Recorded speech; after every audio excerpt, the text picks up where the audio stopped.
If your competitor has 1,000 staff and you have 100 staff, there's no reason you can't get to that level if you utilize AI in the correct way. And that's massive. What do you see AI looking like in 4 to 5 years' time? We cannot think of it as a tech rollout. We have to think of it as a human-led change. If we can get the entire sales team replacing the laborious tasks, replacing the things that take actual human power to do, can they then start servicing 30% more customers? What are the key differences between businesses with a clear AI vision versus those just adopting it for a trend or a competitive edge? For me, I think it breaks down into 3 clear things. First of all, AI, the good, the bad, and the ugly. In this episode, I chat with Dan Boyles, Head of AI Technologies at First AI Talent. We dive into what really makes AI work in businesses and where it can all go horribly wrong. From dodging common mistakes to how AI is changing the game from companies big and small, Dan shares some great insights and stories. So let's get on to it. Across this podcast, we've spoken to a lot of people about AI and the impact it has on businesses. And I want to really kind of dive into that with you a bit more. So I guess my starting question here, kind of for you, what are the key differences between businesses with a clear AI vision versus those just adopting it for a trend or a competitive edge? How does the strategy differ for both? And why is one always going to be more successful than the other? Or is one always going to be more successful than the other? I mean, great question. I think there's 3 types of customers that we speak to daily. I think there's customers that have a clear-cut idea of what they want AI to do. They've got companies that understand they need it in their business, so they're investing into it. They're starting to look into it. And then you've got the third, which is they don't really know what they're doing. They're just aware at some point in the future AI is going to impact them. And down to your original question, there shouldn't be a difference when it comes to an AI strategy. The one thing that makes any AI or any technology rollout successful, and I'm sure everyone watching is aware of this, is there needs to be a plan for it.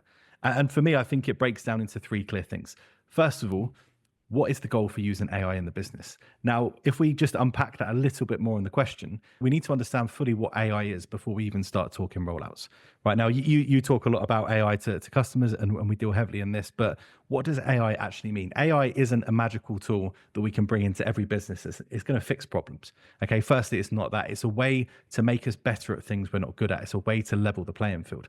And the difference between businesses that have a clear-cut idea is they understand 3 things. They understand their organizational needs, they understand the departmental lead, and they understand the individual needs for their business users. Right. And those 2 things will separate any kind of real successful AI rollout. Now, I've done quite a few AI rollouts. I've been parts of one that have not been successful. I've been parts of one that have been very successful. And it all comes down to those 3 clear things. Okay. If we start at the bottom, if we start at the people using the product, what is the goal for them using AI? Is it that you have a reduced workforce? Is it that you have an increase in customer demands? Is it that you have more laborious tasks that you had maybe 2 years ago and the business needs to adopt to that? Then if you can identify those users and get them started on the very basic things, like I say, it's not a magic wand that's going to come in and start fixing issues across the business. Actually, how can we start with the most basic things in the business? How can we start getting time back for your users? Secondly, once we got from that, it's all about, it all goes down to departmental use cases. What's the departmental use cases for having AI in the business? It could be things such as, do you want to reduce external spending? Is it you want to reduce outsourcing to third-party businesses? Is it that you have departmental goals that are direct revenue affecting into the business? So time to customer acquisition, amount of customers you can acquire, amount of work and goals that you can actually achieve towards that wider part of the thing. And then lastly, at the top of the pyramid, for me, is the organizational goals. What is happening with your business that is driving the need for AI, and can it actually fix that? And the most successful ones have leaned into things such as, have you gone through an acquisition? Have you gone through mass and rapid growth? Have you gone through a period of shrinkage in workforce? And the key for the businesses, in my opinion, that do it well and that adopt it well, they understand that triangle of needs, versus a company that almost takes AI into the business just because everyone else is. Actually, it leads to quite a negative impact. For me, it's always having an understandable need for a product, what it's going to do for your business, and what problem does it solve. And if it doesn't solve a problem, why the hell are you doing it? Exactly, yeah. And who's going to own it and be responsible for it? Because what we see a lot in tech rollouts is people at the top go, yeah, we love that, we're going to roll it out. And they put it out to their team. and they run away. I think first of all, so I've been in the Microsoft ecosystem for a very long time. I've worked across SharePoint, across Azure, across security, across virtualization, across every part of stack. And I've been a part of launching a lot of those products into the workplace, and they're very easy to put in. If we think about Azure or we think about Teams or cloud, it's a very simple concept. Here's what it does. Here's how it affects us. With AI, the answer that I have to this question is we cannot think of it as a tech rollout. We have to think of it as a human-led change in the business. Because as you quite rightly mentioned there, every single user in the business will have a different use case for AI. And if I go back to what I mentioned a minute ago, is that AI is not going to make your business good at something you're very good at, right? You know, me personally, I cannot use Excel to save my life. It bridges the gap very nicely for it. If I wanted to make a PowerPoint for me or to make a presentation, it's probably not going to add much to my value. Now, if we start thinking about that into the business sense, actually, even if me and you, Phil, had exactly the same job role, again, we would use it very differently. And it comes down to, again, identifying what needs are in the business for this. You know, if we take that person on the ground, what is the laborious tasks? What's non-profit generating for your business? What is actually the goal for putting AI into there? That's the first thing we have to look at. So my answer to what is AI is it's a human-led approach. You know, and when it frustrates me when I see, you know, videos saying, oh, AI is going to replace people. Okay, I don't personally believe AI will replace people. I think AI skilled staff will replace non-AI skilled staff. Would you agree with that? Yeah, 100%. I think you're absolutely right. It's the same. It's the same. If you look at all the key technological changes within business, right? The internet didn't replace people and businesses. It just replaced people and businesses that didn't want to use the internet. Cloud isn't replacing people. It's replacing businesses that don't want to use it. And, you know, it's the classic Kodak or Blockbuster thing, right? You don't adapt to the latest technology and you become left behind. So invariably it's so important to kind of keep pace with the times. But it will never replace people. Like you say, it will just replace people that refuse to adapt and change, because, you know, that's the way of life, unfortunately. Yeah, I think that's quite interesting. I speak to a lot of companies every single day. I'm speaking to businesses, and they range from 10 users to 6,000 users. And I'm very, very against when businesses say, I want to replace a business function with AI. I think the successful way of approaching it should be, how can I use AI to complement what I'm doing to actually adapt with the challenges in the workforce at the moment? So again, I use a company I'm working with at the moment. They've got a headcount freeze. However, their aggressive plans for growth doesn't quite match up with that headcount freeze. So rather than replacing 30% of the workforce with AI, why don't we start at the bottom and just start thinking, if we can get the entire sales team replacing the laborious task, replacing the things that take actual human power to do, can they then start servicing 30% more customers? Okay. And it goes down again to the departmental spend. If you might be using an external marketing agency that's charging, say, £2,000 a month for a CV checker or for recruitment, actually, can we replace that in-house with an AI tool that then allows us to service people more, and we can still hit our targets for there? So you're absolutely right, is that, you know, the amount of businesses I see that just think, again, it's that magic wand. It's using the sledgehammer to try and to fix a problem. In some cases, and a lot of things I do find with businesses, is they find problems that don't exist, that think AI can fix it, when actually simple automation or just a change in your workflow will actually help that quite a lot. It's interesting. People start with technology and very rarely start with process. I'm such a fan of looking at the processes that underline what you're doing, making sure they're streamlined, and then looking at the technology that can make it go even faster. Like I always subscribe to kind of the theory of marginal gains, right? You only need to do 1% better every day, and over the course of a year, you're in a far better position than where you were. Implementing a new bit of technology is the cherry on top of that, right? So if you're constantly refining your processes, constantly looking at what you do and how you do it and making sure that's streamlined, then you look at kind of all the areas that take away from that and what can I take out of that and make that boat go faster. And that for me is where AI comes in. And you're absolutely right. It's like, what task can you take out? Yeah, the 1% thing is great. One of the biggest battles I have is return on investment. How do we measure return on investment for AI? It's almost, at one point, it was okay, let's put our finger in the air a little bit and just see where we can come to. But now we're quite widely adopted with AI into it. It comes back down to that people approach. What are the human blockers to actually achieving a business success, and how can AI lean into that? Now, the easy way for me and what I get really excited about is you have to put so much training and so much people and human effort into making AI a success, which is perverse because AI is just machines rationale or machines doing something quicker than a human can. But the humans need to drive that. And if you think, hey, I can just replace recruitment with this tool, it's not going to work. And it comes down to when you first get it, what are the expectations in your business? Users have to have a clear-cut expectation of what this is going to do for them. If I have my team of adoption managers and I give them a new tool and say, hey, it's going to build all of your training material, and it doesn't do that from day one, they're never going to use it. However, if we go, right, let's lean into this tool, let's lean into this feature and start seeing how for every customer, we may spend 10, 15 hours a week on content generation. How can we just take away 10% of that? What can you then do with the extra 10% time you're getting back into it?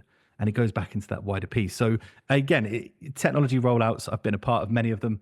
SharePoint and stuff like that is incredibly straightforward, quite boring. Some technology. AI is really exciting, but it has to come from that human led. And it comes down to training. It comes down to what's the 1 month goal? What's the 3 month goal? What's the 6 month goal? Do we have a team of champions in the business driving this? Do we have test case? There's so much stuff that pull out into what makes a successful adoption. And I love it. I'm a trainer. I've been a trainer all my life. I'm a massive geek. I'm a trainer. And the first time where we can actually go to businesses saying, you need to focus on the training for this. You need to actually focus on the training, and it has to marry up to the leadership's vision of what it wants as well. Because if you don't have those two in synergy, it goes very wrong very quickly. And you've just wasted a lot of money investing into AI. So clearly, you've done a lot of rollouts of technology and implementing around AI. And you kind of talk about some of the areas where people struggle and mistakes that people have made. Mm-hmm. What are some of the other kind of common mistakes that you see businesses making, not just when deploying AI, but when just in general kind of implementing new technology? That is a good question. My answer to that straight away would be having a clear vision. But if we take a step back out of that, I think if we take specifically AI, rushing a rollout for AI, pushing it out just to make sure everyone has it, you're not setting yourself up for success, in my opinion. What we tend to do, I'll talk you through what we do for all businesses. Is that okay? Yeah. Is that okay? Yeah. I think it'll be interesting. So what we do, if a company comes to us and say they've got 100 users, it doesn't matter whether it's 100 users or 1,000 users or 5,000 users. We start with taking a test group of maybe 2 and 3 people off each department, first of all. 2 from HR, 2 from finance, 2 from sales. And the very first thing we do before we even turn it on is we do a one-to-one needs assessment that gets very in-depth. We sit at the side of their desk, we sit down and we say, what are the applications? What are your bottlenecks in your work? What is the repetitive tasks? What actually stops you finishing work at 5:30? What is something that you get incredibly frustrated at? And just talk me through, are you using current AI at the moment? Shadow AI is a massive thing. People using AI third-party applications, cool. What are you using it for? That's the very first thing we have to do. If you don't do that and you just switch it on, no one knows what it needs to be done. Then we take that individual approach to every single person. So, if I was sitting with you, Phil, I'd come to you after 2 weeks and I'd go, here's prompts we're going to try in 1 week. Here's prompts we're going to try in 1 month. Here's an agent and a bot we're going to build in 3 months that's going to complement your systems and your work from there. But if businesses don't do that and they don't understand the human needs for it, it will fail. And I will back myself on saying that. That's quite a bold claim. But if you don't do the human needs assessment, that's a big mistake that I've seen. The other thing that I've seen as well is this is almost the first product that leadership need to drive in terms of getting the buy-in for it. But I don't tend to use leadership on much of the test focus for any AI rollout, because normally if you're director level, C level, you're not on the ground and it's not going to affect you that much. The people on the ground, the problems that it solves in the business aren't necessarily related to higher management on there. So making sure we have the right group, the people that are solidly on their machines 8-9 hours a day, the people that are doing the most amount of labor in the business, they have to be the ones that start this out. Some of the challenges I faced when we rolled it out into IT teams, for example, is the IT team look at it and there'll be immediate concerns around, I have to manage this, I have to deploy this, I have to look after the security. Are those people the right people on using the actual product itself? No. And when it's been driven by the IT team, we've seen a lot more pushback and a lot harder to adopt it to the wider business. Because again, really an AI tool, if it's only for the IT team, is great. If they need to put themselves into the position of someone, junior level, entry level, middle level into a business, if you don't start thinking about those with the rollout, it goes against everything we've ever done, because every product goes from the top, we sign it off, we implement it, we train on it, everyone uses it. You have to almost reverse it from the bottom on this. So I'd say that that's a big mistake people make. I think another common mistake is thinking it is going to fix all of your problems in a business. Ultimately, it's not. At the moment, AI in its place, we've had OpenAI have just come out and they're releasing their AGI, and they're talking around that, which is absolutely great. We've got businesses with Microsoft massively invested in this Copilot. You've got Claude, you've got Perplexity. If people think it's going to come in and solve all these problems, if we just take a step back, sometimes ChatGPT or Copilot can't even get a basic math question right. Okay, so thinking it is going to be this super thing that we're going to build and it's going to do that, that's a big problem we have to think of. So lowering expectations. In 2 years' time, it's going to be phenomenal. But at the moment, let's just take those expectations down. And then lastly, as well, talking about the expectations and talking about what it does is understanding this takes a lot of management going forward, depending on what solution you put in place. If you're putting Copilot, for example, Copilot, there's ongoing security. You need to make sure you need to get your house in order. You need to get your infrastructure in order. That's a big thing. Before you let any AI loose on any system, what security? Have you got compliance in place? Have you got the right security settings through M365 or anything? Where's your data stored? What's the repercussions if it goes wrong? People aren't kind of forward thinking. They're just thinking, bang, let's turn it on, fix our problems. I'm an AI business. This is great. When really the biggest conversation is, have you got Active Directory security groups turned on? Have you got your SharePoint archived? Have you got your filing structure? All these little things that I think people don't think of normally.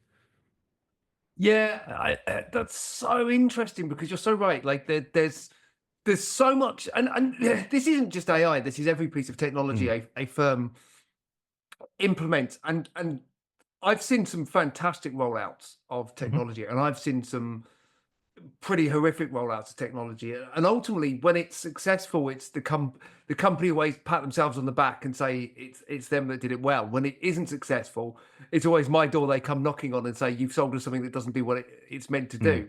And like so either way, as the kind of the people at the sharp end of the product, you're never really the one that gets the glory on that, whether it goes well or not.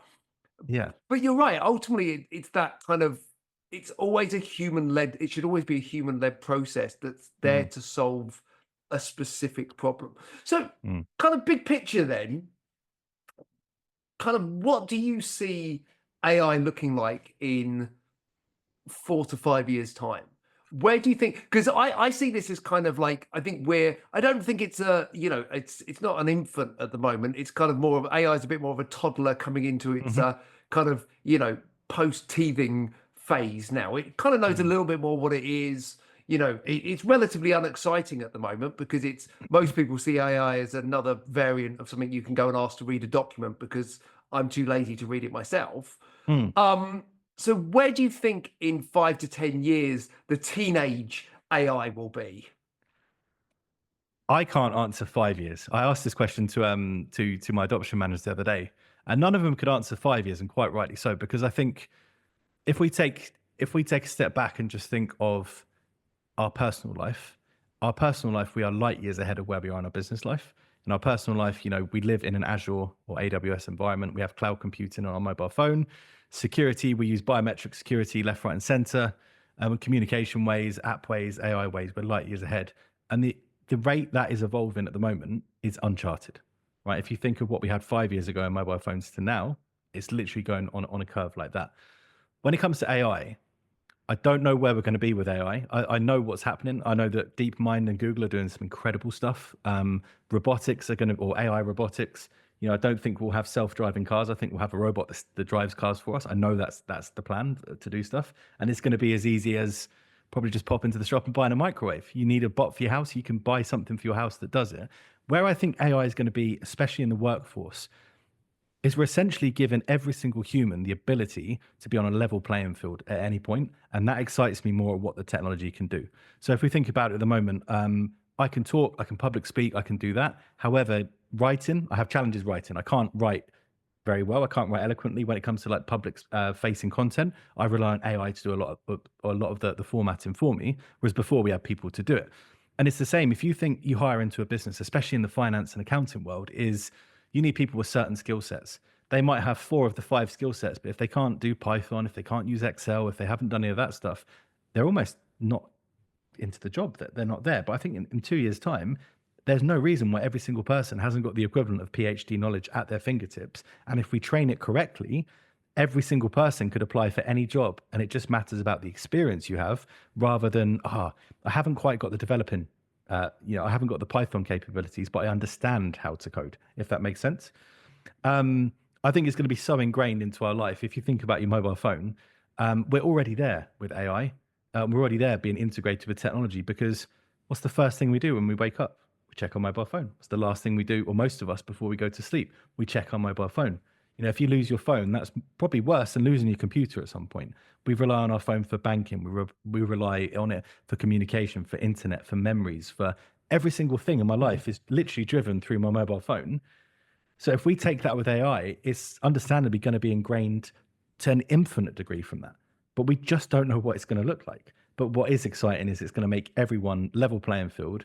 And from a business perspective, you have candidates coming through the door that can, in theory, I could go and write Python script to a very high degree. And it's really exciting from that point. Would you agree? I love that. Yeah, no, 100%. I like what AI has enabled me to. Simple thing, before Christmas, I was trying to build a spreadsheet for one of my sales team to track their results. And I know it's a little old school, right? But the way they specifically work, it's quite hard to track on a CRM. So I built a spreadsheet to do it. And there was a couple of areas that I just couldn't work out how to do it. So I just went on to ChatGPT and said, this is the sum I'm trying to solve in Google Sheets. What is the correct sum to put in? And it just gave me exactly what I needed. And I copy and pasted it and put it in there. And now I have the Excel knowledge that I never worked that out in a million years. I would have gone to one of our accountants or Excel gurus in the business. But I managed to solve it in 5 minutes using AI. So I upskilled myself. Yeah. And you talk about that Excel. Every business has an Excel expert in their company, right? And that person is worth their weight in gold. And they've normally been there for years and they could do anything on an Excel spreadsheet. Imagine having that person on every single bit of the business that you do, and they don't have to have 10 years experience. That's where it's exciting. I code for, I built Jarvis from Iron Man to run in my house. Like literally I can speak to him through speakers. He can do everything for me. But when I get confused about stuff or I haven't quite got that, super in-depth Python, cool. Can you just write me the code for that? So if we put that into a workplace, the opportunity, the transformation of businesses is going to be massive, because ultimately we have a level playing field. If your competitor has 1,000 staff and you have 100 staff, there's no reason you can't get to that level if you utilize AI in the correct way. And that's massive. There's even talks with, I think there's a stack at the moment that OpenAI have just said that, some of the biggest, smallest companies in the world, Netflix, when it first started, didn't have a lot of staff members. Instagram had like 13 staff members. They turned into multi-billion-pound companies. I think what we're going to see is 2 people with the correct AI skill sets and just having a lot of AI skills in running billion-pound companies. I'd bet that as well, because if I'm not good at marketing, I'm not a marketer. AI can create my marketing material for me if I know what I need it to do. So interesting. Amazing. I love that. So final question, kind of my little quick fun end question. I think I might know where you're going to go with this, but what is the AI tool that you can't live without? What would be the one thing that you use day in, day out, right? For me, it's Copilot, right? So I've Copilot for me, and the single biggest thing it is for me. So my role, I look after all the new hires. I look after training. I look after customer deployment, customer strategies, AI strategies. My favorite prompt I put into Copilot is at 4 o'clock. I have 1 hour left. What do I need to do? And it comes back and it says, Dan, this is outstanding. This is important. It ranks it against who's it against. And it helps me prep. Cool. Can you pop that into my calendar for tomorrow? Or alternatively, after a meeting, or even just before any meeting, I can go in and say, hey, I've got a meeting with Phil. What did we talk about last time? Can you suggest an agenda? Is there any issues we need to address? 2 biggest prompts. That's the one thing I can't live without in a work sense. I love that. Dan, been great to talk to you. Thank you very much for joining us. You've been listening to the Silver Linings podcast, which was written and produced by me, Phil Hopton, and Lara Bolsonaro. The podcast is edited by Lee Stallard and Nomad Video. If you'd like to find out more about Silverfin, you can visit us at silverfin.co.uk or check us out on LinkedIn.